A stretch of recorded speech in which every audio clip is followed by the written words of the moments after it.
Hello everyone, perfect বাঙালিয়ানাতে আপনাদের সবাইকে স্বাগত। আজকে আমরা তৈরি করব নারকেল দিয়ে চিলি পনির। তো তার জন্য প্রথমেই আমরা নিয়ে নেব 300 গ্রাম পনির। তার মধ্যে থাকবে আমাদের পেঁয়াজ বাটা, আদা বাটা, রসুন বাটা, লঙ্কা বাটা, জিরে বাটা। তো প্রথমেই আমরা কড়াই বসিয়ে দেবো উনুনে গরম হওয়ার জন্য। কড়াই গরম হয়ে গেলে তার মধ্যে আমরা দিয়ে দেবো কিছুটা পরিমাণ সর্ষের তেল।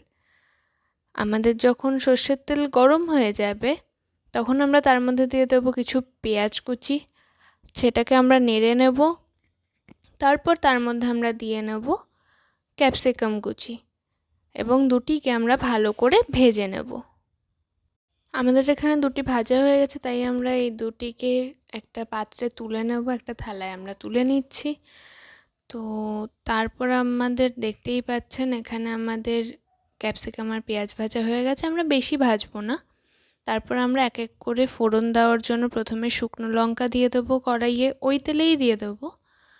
তারপরে আমরা দিয়ে দেবো কিছুটা পরিমাণ জিরে আপনাদের পরিমাণ অনুসারে, আর সামান্য পরিমাণ পাঁচফোড়ন। এতে তরকারির স্বাদ আরও বেড়ে যাবে। তো তারপর আমরা এই ফোড়নের মশলাগুলিকে ভালো করে ভেজে নেব। তারপর আমরা ওর মধ্যে যে সকল বাটা আমাদের তৈরি করা ছিল, পেঁয়াজ বাটা এক এক করে দেবো, আর আমাদের আঁচ থাকবে মিডিয়াম। আর আমরা করতে করতে জিনিসটাকে নাড়বো যাতে পুড়ে না যায়। তারপর আমরা এক এক করে সব রকম বাটা এখানে দিয়ে দিচ্ছি। সব বাটা দেওয়া হয়ে গেলে আমরা এর মধ্যে দিয়ে দেবো গুঁড়ো মশলা। গুঁড়ো মশলার মধ্যে আমরা শুধুমাত্র হলুদ আর নুন দেবো। তারপর দুটিকে ভালো করে মিক্স করে দেবো বাটা মশলার সাথে। তার মধ্যে দিয়ে দেবো সামান্য পরিমাণ জল এবং ভালো করে নাড়তে থাকবো। ততক্ষণ আমরা নাড়বো যতক্ষণ না মশলা থেকে ভালোভাবে তেল বেরিয়ে আসে। এখানে দেখতেই পাচ্ছেন আমাদের মশলা কষানো হয়ে গেছে, মশলা দিয়ে তেল বেরিয়ে এসছে। তো এবার এর মধ্যে আমরা সেই ভাজা পনিরগুলিকে দিয়ে দেবো। সেই পনিরগুলিকে দিয়ে ভালো করে আমাদের সেই মশলার সাথে কষাতে হবে। এখানে আমাদের কষানো হয়ে গেছে প্রায়।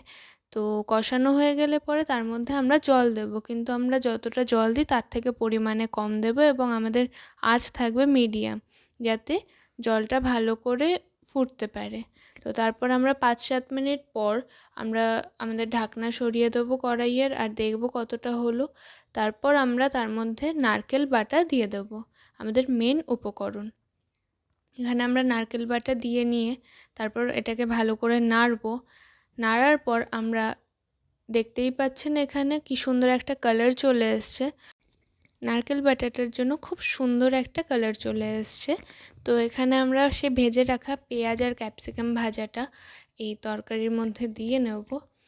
তো এখানে দেখতে পাচ্ছেন এটা আমরা কিন্তু মাখা মাখা রাখবো বলে জলের পরিমাণ আর জল দিইনি, জলের পরিমাণ ওই একই রেখেছি। তো আবার আমরা এটাকে ঢেকে দেব 5 মিনিটের জন্য, আর আঁচ থাকবে মিডিয়াম। তো তারপর আমরা 5 মিনিট পর ঢাকনাটাকে তুলে দেখব, আমাদের পনির রেডি। আমাদের পনিরের যে গ্রেভিটা সেটা আপনারা দেখতে পাচ্ছেন এতটাই থাকবে, এর বেশি রাখলে ঝোলটা অনেকটা বেশি হয়ে যাবে।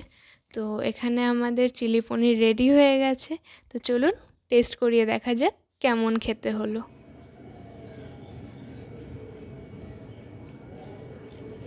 কেমন হয়েছে পনির? খুব ভালো।